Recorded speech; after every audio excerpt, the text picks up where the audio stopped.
everyone, welcome back to our YouTube channel. ഇന്ന് വീണ്ടും ഒരു ഇൻഫർമേറ്റീവ് വീഡിയോ ആയിട്ടാണ് ഞങ്ങൾ വന്നിട്ടുള്ളത്.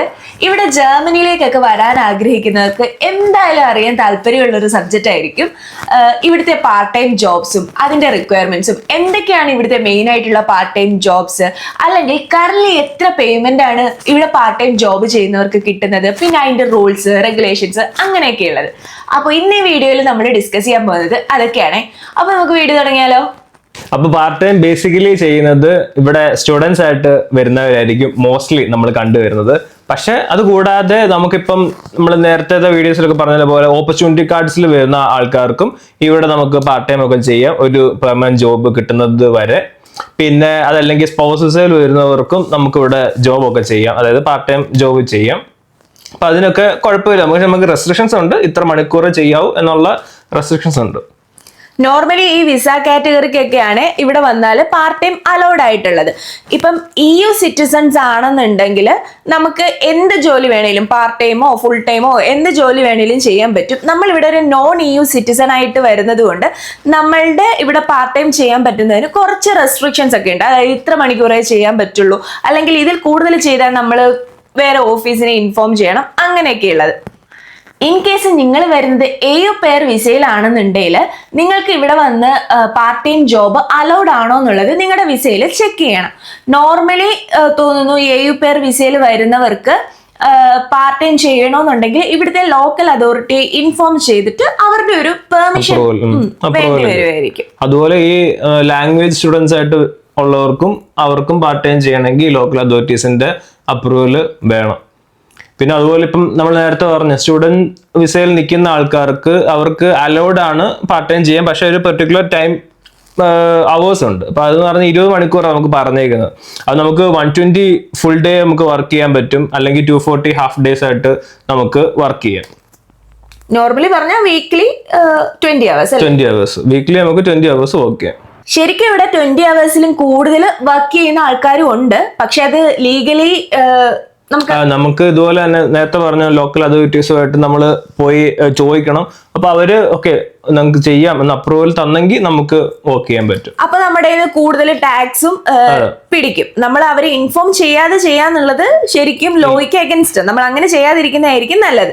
അപ്പൊ ഇവിടെ ചെയ്യാൻ പറ്റിയ ഡിഫറെന്റ് പാർട്ട് ടൈം ജോബ്സ് എന്തൊക്കെയാന്ന് വെച്ചാൽ, ബേസിക്കലി നമ്മളിവിടെ സ്റ്റുഡന്റ് ആയിട്ട് വരുമ്പോൾ നമുക്ക് എന്താ പറയാ ഈ ക്യാമ്പസിൽ തന്നെ വർക്ക് ചെയ്യാൻ പറ്റും, അല്ലെങ്കിൽ റിസർച്ച് അസിസ്റ്റന്റ് ആയിട്ട് തന്നെ നമുക്ക് വർക്ക് ചെയ്യാൻ പറ്റും. അതിനൊക്കെ ഹിൽപ്സ് വിസൻഷാഫ്റ്റിൽ എന്ന് പറയും. അപ്പൊ അതെന്ന് പറയുന്നത് കിട്ടാൻ കുറച്ച് പാട് കാണുമായിരിക്കും. ക്യാമ്പസിൽ അങ്ങനത്തെ വേക്കൻസീസ് ഉണ്ടോ എന്ന് നമ്മൾ തിരക്കണം, നമ്മുടെ റെപ്രസെന്റേറ്റീവ്സ് ചോദിച്ചു നോക്കണം. പിന്നെ അത് കുറച്ചുകൂടെ പേയ്മെന്റ് കുറച്ച് കൂടിയ കാറ്റഗറി ഓഫ് ജോബ്സ് ആയിരിക്കും അത്. അതുപോലെ തന്നെ വർക്ക് സ്റ്റുഡന്റ് എന്ന് പറയും, അതും വേറൊരു ഡിഫറെന്റ് കാറ്റഗറിയാണ്. അതെന്ന് പറയുന്നത് നമ്മുടെ പഠിത്തമായിട്ട് കംപ്ലീറ്റ്ലി ഫുൾ അതുമായിട്ട് റിലേറ്റ് ചെയ്ത് ഏതെങ്കിലും ഒരു കമ്പനിയിൽ നമുക്ക് വർക്ക് ചെയ്യാൻ പറ്റും. അപ്പൊ അത് നമ്മൾ നോക്കണം. ഇതുപോലെ നമുക്ക് കാണാം, വർക്ക് സ്റ്റുഡന്റ് ജോബ് എന്ന് പറഞ്ഞ് തന്നെ കാണാൻ പറ്റും. അപ്പൊ നമുക്ക് ഫുള്ളി നമ്മുടെ പഠിത്തമായിട്ട് അത് മാത്രമേ കാണത്തുള്ളൂ, അത് മാത്രമായിട്ട് റിലേറ്റ് ചെയ്യുന്ന ടൈപ്സ് ഓഫ് ജോബ് ഒക്കെ ആയിരിക്കും. പക്ഷെ ഈ കാറ്റഗറിയിൽ ചിലപ്പോൾ കിട്ടാൻ കുറച്ച് പാടായിരിക്കും, നമ്മൾ അന്വേഷിച്ച് നോക്കണം.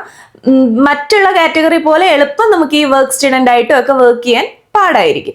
പിന്നെ വേറെ കണ്ടുവരുന്ന ബാക്കിയുള്ള നമുക്ക് അറിയായിരിക്കും ബേസിക് കാറ്റഗറീസ് എന്നൊക്കെ പറയുന്നത്, നമുക്കിപ്പം ബാറിലൊക്കെ വർക്ക് ചെയ്യാൻ പറ്റും, റെസ്റ്റോറൻറ്റിൽ വർക്ക് ചെയ്യാൻ പറ്റും, പിന്നെ ഈ ഡെലിവറി ജോബ്സ് നമുക്ക് വർക്ക് ചെയ്യാൻ പറ്റും. അപ്പൊ അങ്ങനെ കുറെ കാറ്റഗറീസ് ഉണ്ട്. പിന്നെ ഇവിടുത്തെ സൂപ്പർ മാർക്കറ്റുകളിലൊക്കെ നിൽക്കാം, അങ്ങനത്തെ കുറെ മിക്ക സ്ഥലങ്ങളിലും ഇങ്ങനത്തെ ഹൗസ് ഹെൽപ്പായിട്ട് അത് നമുക്ക് വെയർ ഹൗസിൽ ജോലി കാണും. അപ്പൊ അങ്ങനെ കുറെ നമ്മൾ നോക്കാൻ നേരത്തെ തന്നെ ഇഷ്ടം പോലെ പല ഇടത്തായിട്ട് നമുക്ക് ഇങ്ങനത്തെ ജോലി കാണാൻ പറ്റും.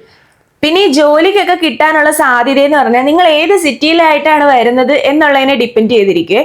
ഇപ്പം കൂടുതൽ കിട്ടാൻ സാധ്യത ബെർലിനിലൊക്കെ ആണെങ്കിൽ കുറച്ചുകൂടെ എളുപ്പമാണെന്ന് തോന്നുന്നല്ലേ? ഇങ്ങനത്തെ മെയിൻ സെൻട്രലിലൊക്കെ പോയാൽ ജോലിയൊക്കെ കിട്ടാൻ വലിയ ബുദ്ധിമുട്ടൊന്നും കാണാം, അതായത് ജോലിയൊക്കെ പെട്ടെന്ന് തന്നെ കിട്ടും.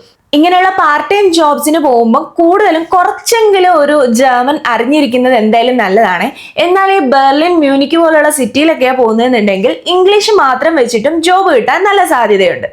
ഇപ്പൊ എന്റെ കേസിൽ ഞാൻ ഇവിടെ വന്ന സമയത്ത് ആ ഡ്രെസ്ഡൻ എന്ന് പറയുന്ന സ്ഥലത്തായിരുന്നു, അതൊരു ഈസ്റ്റ് ജർമ്മനി ആയിരുന്നു. അവിടെ കംപ്ലീറ്റ്ലി ഇങ്ങനെ ജർമ്മൻ മാത്രം സംസാരിക്കുന്ന ഒരാൾക്കാർ മാത്രമേ ഉള്ളായിരുന്നു. അപ്പൊ അവിടെ ജോലി കിട്ടണമെങ്കിൽ എന്റെ ആ സമയത്ത് എനിക്ക് ലാംഗ്വേജ് ഉണ്ടായാലേ പറ്റത്തുള്ളായിരുന്നു. അത്യാവശ്യം നല്ല രീതിയിൽ കുറച്ചെങ്കിലും സംസാരിക്കാൻ പറ്റണമായിരുന്നു. അപ്പൊ അങ്ങനെ സംസാരിക്കാൻ പറ്റുന്നത് കൊണ്ട് ആ സമയത്ത് എനിക്ക് ഇഷ്ടം പോലെ ഞാൻ കുറെ ഇടത്ത് 5-6 ഇടത്തെങ്കിലും ഞാൻ വർക്ക് ചെയ്തിട്ടുണ്ട് ആ 2 വർഷം പഠിത്തത്തിന്റെ സമയത്ത്. അപ്പൊ പലയിടത്ത് എനിക്ക് പെട്ടെന്ന് ജോലി കിട്ടിയിട്ടുണ്ടായിരുന്നു. അപ്പോഴും എനിക്ക് ലാംഗ്വേജ് കുറച്ചുകൂടെ സംസാരിക്കാൻ പറ്റുന്ന ജോലിക്ക് അപ്ലൈ ചെയ്യുമ്പോൾ എനിക്ക് മനസ്സിലാവും മറ്റേ ജോലിക്ക് കിട്ടിയത് പെർ അവർ എനിക്ക് 11 യൂറോ ആണെങ്കിൽ ലാംഗ്വേജ് അറിയുന്ന ജോലിക്ക് പോകുമ്പോൾ 15 യൂറോ അങ്ങനെ കിട്ടുമായിരുന്നു. അപ്പം ലാംഗ്വേജ് അറിഞ്ഞാൽ നമുക്ക് കുറച്ചും കൂടെ പേ സ്കെയിൽ കുറച്ചും കൂടെ കൂടും. അപ്പൊ എന്തായാലും കുറച്ച് ലാംഗ്വേജ് ഒക്കെ പഠിച്ചിട്ടാ വരുന്നതെന്നുണ്ടെങ്കിൽ കൂടുതൽ സാലറി നമുക്ക് ഏൺ ചെയ്യാൻ പറ്റും. അതേപോലെ ജർമ്മൻ പഠിക്കാൻ ഒരു ഈസി ആയിട്ടുള്ള ഒരു വഴിയാ നമ്മൾ പാർട്ട് ടൈം ജോബ് സെലക്ട് ചെയ്യുമ്പോൾ കുറച്ചെങ്കിലും ജർമ്മൻ ആപ്ലിക്കബിൾ ആവുന്നിടത്ത് പോയി കഴിഞ്ഞിട്ടുണ്ടെങ്കിൽ നമ്മുടെ ജർമ്മനും അതേപോലെ ഇമ്പ്രൂവ് ആവും. കാരണം കുറെ പേരോട് നമുക്ക് സംസാരിക്കേണ്ടി വരും. നമ്മൾ ഫോഴ്സ്ഫുള്ളി കുറെ കാര്യങ്ങളിലേക്ക് ഏർപ്പെടുമ്പോൾ എന്തായാലും സൈഡിൽ കൂടെ നമ്മൾ ജർമ്മനും പഠിച്ചു പോകും.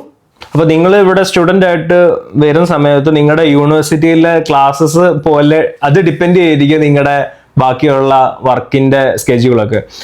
എന്റെ കേസ് പറയുകയാണെങ്കിൽ എനിക്ക് ശനിയാഴ്ച വരെ ക്ലാസ് ഉണ്ടായിരുന്നു. അപ്പൊ തിങ്കൾ മുതൽ ശനി വരെ ക്ലാസ് ഉണ്ടായിരുന്നു, അതും ഫുൾ ഡേ ക്ലാസ് ഉണ്ടായിരുന്നു.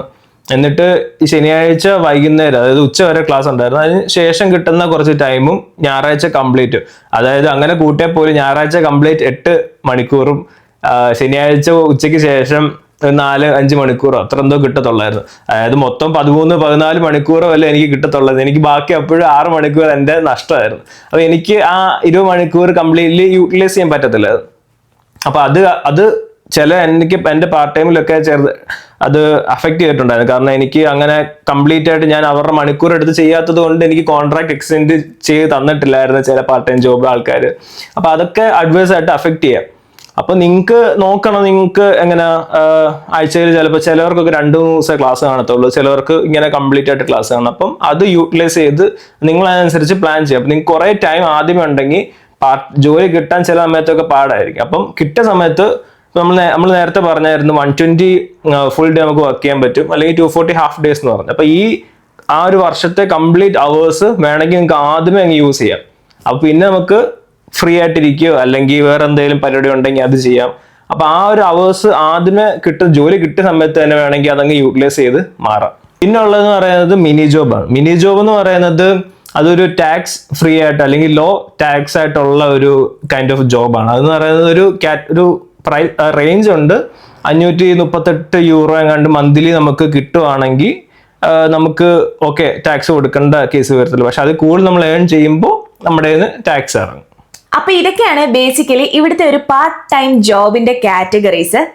എന്തായാലും ഇവിടെ വരുന്നവർക്ക് സ്റ്റുഡൻസ് ആയിട്ടൊക്കെ വരുന്നതെങ്കിൽ എല്ലാവരും പാർട്ട് ടൈം ജോബ് ചെയ്യുമായിരിക്കും. കാരണം നമ്മുടെ മന്ത്ലി എക്സ്പെൻസ് ഒക്കെ മീറ്റ് ചെയ്ത് പോകണമെന്നുണ്ടെങ്കിൽ ഉറപ്പായിട്ടും പാർട്ട് ടൈം ജോബ് കിട്ടിയേ പറ്റത്തുള്ളൂ.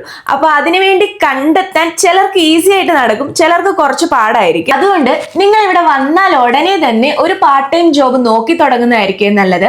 അപ്പൊ നിങ്ങൾക്ക് നോക്കാനുള്ള കുറച്ച് വെബ്സൈറ്റ്സ്, കുറച്ച് സെർച്ച് എൻജിൻസ് ഒക്കെ ഞങ്ങൾ എന്തായാലും ഡിസ്ക്രിപ്ഷൻ ബോക്സിൽ മെൻഷൻ ചെയ്തേക്കാം. ഇവിടെ മെയിൻ ആയിട്ടുള്ള കുറെ വെബ്സൈറ്റ് ഏതൊക്കെയാ? ഇവിടെ ബേസിക്കലി നമ്മൾ കണ്ടുവരുന്നത്, എൻ്റെ പേഴ്സണലി ഞാൻ പറയുകയാണെങ്കിൽ ജോബ് മെൻസ എന്ന് പറയും. ജോബ് മെൻസ വഴി എനിക്ക് ഇഷ്ടംപോലെ ജോലി കിട്ടിയിട്ടുണ്ടായിരുന്നു. ഞാൻ അപ്ലൈ ചെയ്യുന്നതും എനിക്ക് പെട്ടെന്ന് ജോലി കിട്ടുന്നുണ്ടായിരുന്നു. പിന്നെ നമ്മള് ഫുൾ ടൈമിന് വേണ്ടിയോ പാർട്ട് ടൈമിന് വേണ്ടിയോ കണ്ടുവരുന്നതാണ് ഇൻഡീഡ്, സ്റ്റെപ്പ് സ്റ്റോൺസ്, പിന്നെ അർബൈറ്റ്സ് അഗൻറ്റോ എന്ന് പറയും, പിന്നെ സെൻ ജോബ് എന്ന് പറയുന്ന ഒരു വെബ്സൈറ്റ് ഉണ്ട്, പിന്നെ സ്റ്റഡി ജോബ്സ് എന്നൊക്കെ പറഞ്ഞു അങ്ങനെ കുറച്ചുണ്ട്. നമ്മൾ എല്ലാം കൊടുത്തേക്കാം. ഇതല്ല ഞങ്ങൾ ആദ്യം പറഞ്ഞതുപോലെ നിങ്ങൾ ഒരു ക്യാമ്പസ് റിലേറ്റഡ് ആയിട്ടുള്ള ജോബോ അല്ലെങ്കിൽ നിങ്ങളുടെ യൂണിവേഴ്സിറ്റിയിൽ തന്നെ ഒരു ജോബ് നോക്കുന്നതെന്നുണ്ടെങ്കിൽ യൂണിവേഴ്സിറ്റി തന്നെ ജോബ് ബോർഡ്സ് കാണും. അല്ലെങ്കിൽ നിങ്ങൾക്ക് നിങ്ങളുടെ റെപ്രസെൻറ്റേറ്റീവ്സിനെ കോൺടാക്ട് ചെയ്തിട്ട് അവിടെയുള്ള ജോബ് ഓപ്പണിങ്സിനെ പറ്റിയും കാര്യങ്ങളും ഡീറ്റെയിൽസും ഒക്കെ അവർ ഷെയർ ചെയ്യുന്നതായിരിക്കും. അവിടെ തന്നെ ഈ സ്റ്റുഡൻസ് യൂണിയൻ കാണും. അപ്പൊ അങ്ങനെ അവരെ കോൺടാക്ട് ചെയ്താൽ നിങ്ങൾക്ക് എന്തെങ്കിലുമൊക്കെ ഓപ്പണിംഗ് ഉണ്ടെങ്കിൽ അവർ ഹെൽപ്പ് ചെയ്യും. അതും അല്ലെങ്കിൽ നിങ്ങൾ ഇവിടെ വരുമ്പോൾ ഏത് സിറ്റിയിലേക്കാണോ നിങ്ങൾ വരുന്നത് ആ സിറ്റിക്ക് അവരുടേതായിട്ടുള്ളൊരു ഫേസ്ബുക്ക് ഗ്രൂപ്പും പേജും ഒക്കെ കാണും, അല്ലെങ്കിൽ വാട്സപ്പിലും ഗ്രൂപ്പും പേജസ് ഒക്കെ കാണുവേ.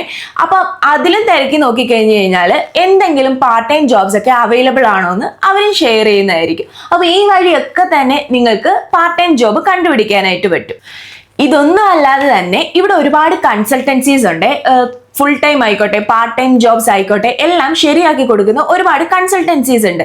അപ്പോൾ കൺസൾട്ടൻസീസ് വഴിയും നമുക്ക് ജോബ് കണ്ടുപിടിക്കാൻ പറ്റും. പക്ഷെ കൺസൾട്ടൻസി വഴിയാണ് നിങ്ങൾക്ക് ജോലി കിട്ടുന്നതെന്നുണ്ടെങ്കിൽ നമ്മൾ അവർക്കൊരു എമൗണ്ട്, കുറച്ച് എമൗണ്ട് കൊടുക്കും. പാർട്ട് ടൈമിനാകുമ്പോൾ അത്രയ്ക്ക് വലിയൊരു ഹ്യൂജ് എമൗണ്ട് ഒന്നും വരത്തില്ല അവരുടെ ഫീ ആയിട്ട്. അതിൽ അവർ പറയുന്ന കുറച്ച് എമൗണ്ട് കൊടുക്കേണ്ടി വരുമായിരിക്കും.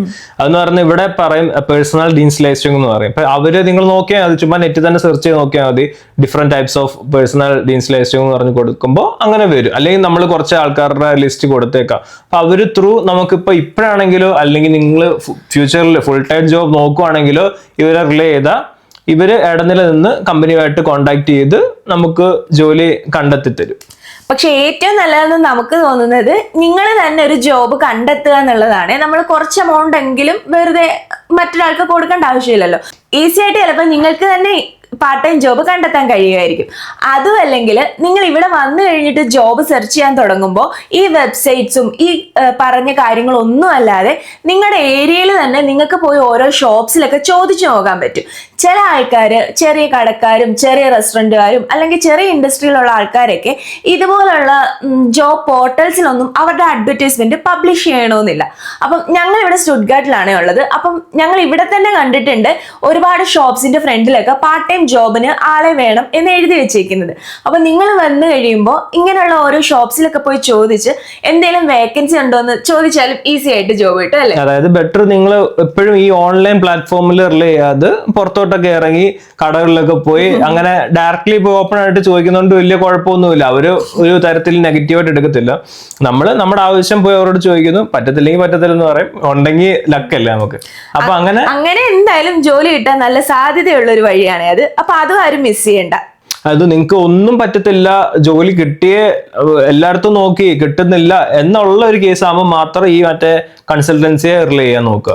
പിന്നെ നിങ്ങൾക്ക് ഒട്ടും ജർമ്മൻ അറിയാതെ ഇവിടെ വരുന്നതെന്നുണ്ടെങ്കിലും ഇംഗ്ലീഷ് അറിയാവുന്നവർക്ക് വേണ്ടിയിട്ടുള്ള കുറെ, ഇപ്പൊ ആമസോണിലൊക്കെ വർക്ക് ചെയ്യാനാണെങ്കിൽ എനിക്ക് തോന്നുന്നു ഇംഗ്ലീഷ് മാത്രമാണെങ്കിലും അത് ഓക്കെ ആണെന്ന് തോന്നുന്നു. അങ്ങനെയും കുറെ സെഷൻസ് നിങ്ങൾക്ക് ഇവിടെ വന്നു കഴിഞ്ഞാൽ തന്നെ കണ്ടുപിടിക്കാൻ പറ്റും. ഇനി നമ്മൾ നേരത്തെ പറഞ്ഞ പോലെ ഇവിടെ കിട്ടുന്ന ഒരു ബേസിക് സാലറി അല്ലെങ്കിൽ ബേസിക് വേജ് ഇപ്പൊ അവറിൽ എത്രയാന്ന് വെച്ചാൽ നമ്മൾ കണ്ടുവരുന്നത് as of 2025 ജനുവരി 1 തൊട്ട് ഇവിടുത്തെ റൂൾ അനുസരിച്ച് 12.41 യൂറോ അങ്ങനെ എന്തോ കണ്ടാൻ തോന്നുന്നു നമുക്ക് അവറിൽ കിട്ടേണ്ടത്. മിനിമം വേജ് ആണ്.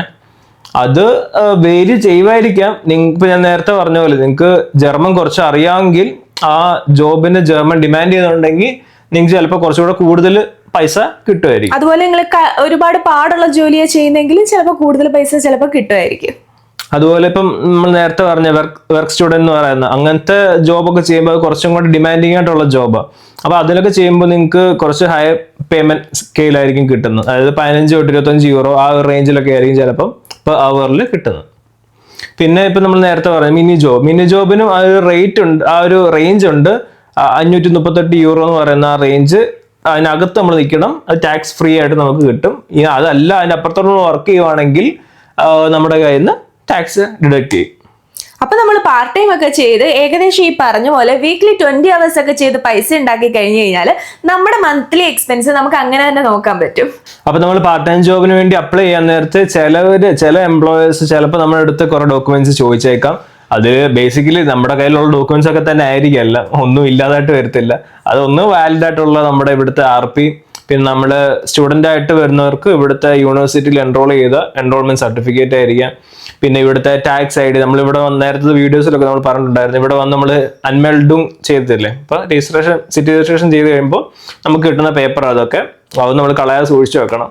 അപ്പം ഈ ടാക്സ് ID എന്ന് പറയുന്ന പേപ്പർ, സോഷ്യൽ സെക്യൂരിറ്റി നമ്പറിന്റെ പേപ്പർ, പിന്നെ നമുക്ക് എന്തായാലും ഹെൽത്ത് ഇൻഷുറൻസ് വേണ്ടി വരും. പിന്നെ ഒരു ബാങ്ക് അക്കൗണ്ടും, പൈസ വാങ്ങിക്കണമെന്നുണ്ടെങ്കിൽ ബാങ്ക് അക്കൗണ്ടും വേണമല്ലോ. ഇതൊക്കെയാണ് ബേസിക്കലി പാർട്ട് ടൈം ജോബ് ചെയ്യുന്നതിന് മുമ്പ് നമുക്ക് വേണ്ടതായിട്ടുള്ള കാര്യങ്ങൾ. അപ്പൊ ഇത്രയൊക്കെയാണ് ബേസിക്കലി ഇവിടുത്തെ ഒരു പാർട്ട് ടൈം ജോബിനെ പറ്റിയുള്ള ഡീറ്റെയിൽസ്. പിന്നെ നമ്മുടെ ഒരു എക്സ്പീരിയൻസിൽ നിന്ന് പറയുവാണെങ്കിൽ ടിപ്പ് എന്ന് വേണമെങ്കിൽ പറയാം. ടിപ്പായിട്ട് പറയുകയാണെങ്കിൽ നിങ്ങൾക്ക് കിട്ടുന്ന ഈ പേ സ്ലിപ്സ് ഒക്കെ ഉണ്ടല്ലോ, പേ സ്ലിപ്സ്, അതിന്റെ വർക്ക് കോൺട്രാക്ട്, ഇതെല്ലാം സൂക്ഷിച്ചു വെക്കണം. കാരണം എന്തുകൊണ്ടാണെന്ന് വെച്ചാൽ ഫ്യൂച്ചറിൽ നമുക്ക് ഈ ടാക്സ് റിട്ടേണിന്റെ പ്രോസസ് ഒക്കെ വരുമ്പോൾ ഈ പേ സ്ലിപ്പ് ഒക്കെ നമുക്ക് അപ്പം ആവശ്യമുണ്ട്. ഇതൊക്കെ അപ്ലോഡ് ചെയ്യണമെങ്കിൽ നമ്മുടെ കയ്യിൽ, അല്ലെങ്കിൽ നിങ്ങൾക്ക് ഇലക്ട്രോണിക്കലി അതെല്ലാം കിട്ടണമായിരുന്നു. എനിക്ക് തോന്നുന്നു ഇപ്പം എല്ലാം ഇലക്ട്രോണിക് ആയിട്ട് കിട്ടുന്നുണ്ടെന്ന് തോന്നുന്നു. PDF ആയിട്ട് നമുക്ക് പേ സ്ലിപ്സും കാര്യങ്ങളും എല്ലാം കിട്ടുന്നുണ്ട്. പിന്നെ നിങ്ങൾക്ക് ഇപ്പം പറഞ്ഞ പോലെ വർക്ക് കിട്ടാൻ നേരത്ത് നോക്കുക, നിങ്ങളുടെ ആ വർക്കിംഗ് അവേഴ്സ് എല്ലാം കറക്റ്റ് ആയിട്ടാണോ, നിങ്ങൾ 20 മണിക്കൂർ തന്നെയാണോ വർക്ക് ചെയ്തത്. ഇനി അതല്ല, നിങ്ങൾ അത് കൂടുതൽ വർക്ക് ചെയ്തിട്ടുണ്ടെങ്കിൽ ഞാൻ നേരത്തെ പറഞ്ഞ പോലെ ആ 120 ഫുൾ ഡേയ്സ് ആയിട്ട് മാത്രമേ അതിനെ കൺസിഡർ ചെയ്യുക. അപ്പം ബാക്കി റിമൈനിങ് നിങ്ങളെ ആ ഇയറിലെ ബാക്കിയുള്ള 6 months ആണെന്ന് തോന്നുന്നു എനിക്ക് തോന്നുന്നു. അപ്പൊ അത്ര നാൾ നിങ്ങൾ ചുമ്മാ ഇരിക്കേണ്ടി വരുമായിരിക്കും. അല്ലെങ്കിൽ നിങ്ങൾ എന്തെങ്കിലും ലാംഗ്വേജ് കോഴ്സിനൊക്കെ ചേരുക. ബാക്കിയുള്ള ടൈം നിങ്ങൾ എങ്ങനെയെങ്കിലും അത് ഹെൽപ്ഫുൾ ആയിട്ട് നിങ്ങൾ എന്തെങ്കിലും പഠിക്കാൻ വേണ്ടിയായിട്ട് യൂസ് ചെയ്യുക. അപ്പൊ അത്രയൊക്കെ ഉള്ളൂ ഇന്നത്തെ നമ്മുടെ വീഡിയോ. എല്ലാവർക്കും വീഡിയോ യൂസ്ഫുൾ ആവുമെന്ന് വിചാരിക്കുന്നു. അപ്പൊ ഞങ്ങൾ വീണ്ടും വേറൊരു വീഡിയോ ആയിട്ട് വരാം. Until then bye.